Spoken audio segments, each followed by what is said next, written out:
Welcome to Mr. Wimpie. Today we're making white sauce. Add your butter or margarine to a pot and melt.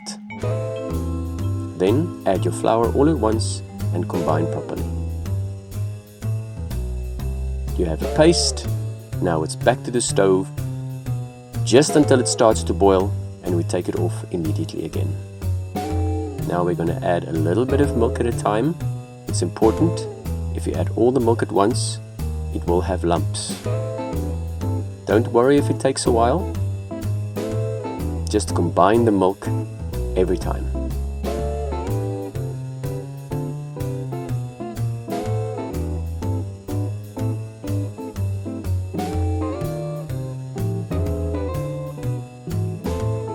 Very important, seasoning.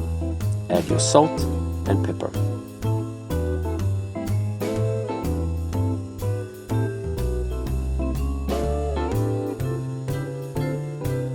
Back to the stove on a medium to low heat. Add a little bit of mustard powder and then keep on stirring until the sauce starts to thicken.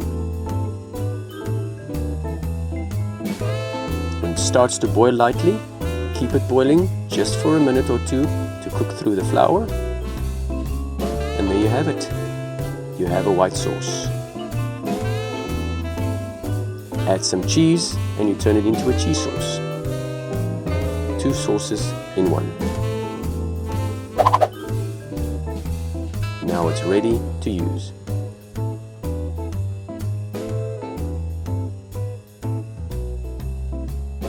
Thank you for watching this video. Please subscribe and let me know in the comments what you thought about the video.